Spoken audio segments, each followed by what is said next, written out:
नमस्कार दोस्तों, भारतीय रसायन विद्या यूट्यूब चैनल में आप सभी का बहुत बहुत स्वागत है। मैं हूं आपका दोस्त गोपाल कृष्ण। भारत विज्ञान का अध्ययन व अनुसंधान करने वाले साधकों को सर्वप्रथम यह जानना चाहिए कि हम जिस विज्ञान का अध्ययन करने जा रहे हैं वह कितना रहस्यमयी, मूल्यवान व आध्यात्मिकता से परिपूर्ण है। तो चलिए प्रारंभ करते हैं भारत की रहस्यमयी यात्रा को। वीडियो में आगे बढ़ने से पहले आप सभी से रिक्वेस्ट है कि आप सभी हमारे चैनल भारतीय रसायन विद्या को लाइक करें, शेयर करें, सब्सक्राइब करें व बेल आइकन को प्रेस करके रखें ताकि आने वाली वीडियो का नोटिफिकेशन समय से मिलता रहे। साथ ही जो भी व्यक्ति हमारे फेसबुक ग्रुप भारतीय रसायन विद्या से जुड़ना चाहते हैं उसका लिंक डिस्क्रिप्शन में दिया गया है, आप वहां भी हमसे जुड़ सकते हैं। पारद क्या है? पारद, जिसे हम इंग्लिश में मरकरी के नाम से जानते हैं, पारद शब्द का स्मरण आते ही हमारी आंखों के सामने एक चमकदार सिल्वर कलर की एक तरल धातु का चित्र उभर कर सामने आता है। पारद के सामान्य रूप से दो प्रकार हैं। पहला धात्विक पारा, दूसरा जैविक पारद। धात्विक पारद खनिज रूप में हमें कुओं में गहराई में तरल अवस्था में पाया जाता है। यह पारद पूर्ण रूप से अशुद्ध व कई दोषों से युक्त होता है। साथ ही यह जहरीला होता है जिसका सीधा प्रयोग हम औषधि रूप में नहीं करते।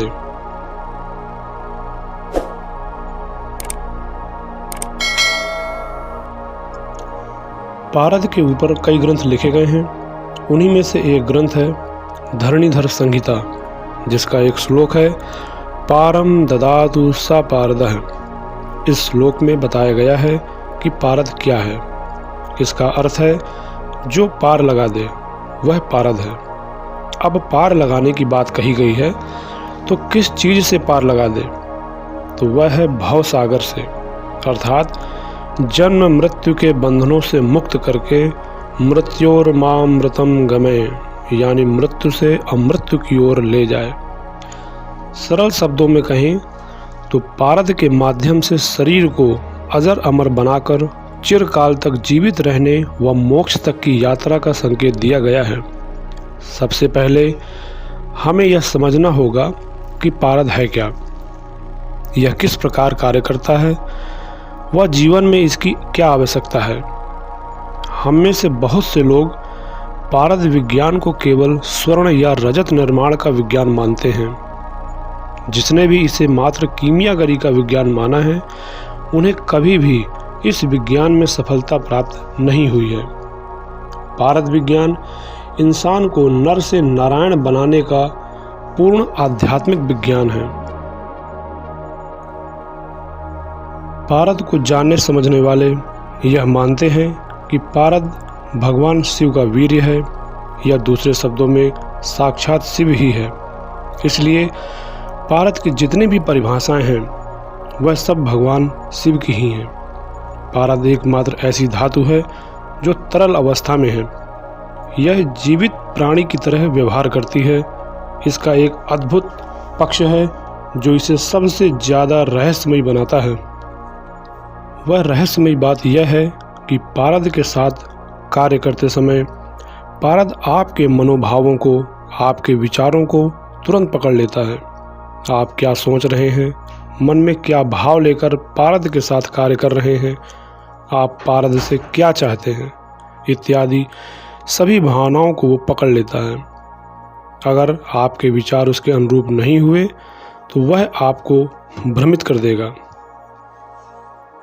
जैसे हम जब भी कोई प्रयोग पारद को लेकर करते हैं, हम सोचते हैं कि यह प्रयोग हमारा सफल होने वाला है, और एक समय ऐसा आता है जब हम ये मान लेते हैं कि इस प्रयोग से हमें सफलता मिल जाएगी और हम अपना स्वर्ण निर्माण या रजत निर्माण कर लेंगे। उसी क्षण पारद आपके विचारों को पकड़कर आपके खरल से या आपके दाबू या भट्टी से इस प्रकार गायब हो जाता है कि आपको पता ही नहीं चलता कि वो पारद गया कहाँ, या फिर आपको जो भी प्राप्त होता है, आपकी पारद भस्म वगैरह, वह कार्य नहीं करती।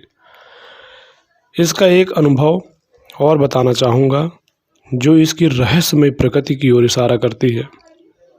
हमारे यहाँ एक वयोवृद्ध बुजुर्ग थे, बहुत विद्वान वैद्य थे। जब उन्होंने शरीर छोड़ा उनकी आयु लगभग 100 वर्ष के करीब थी।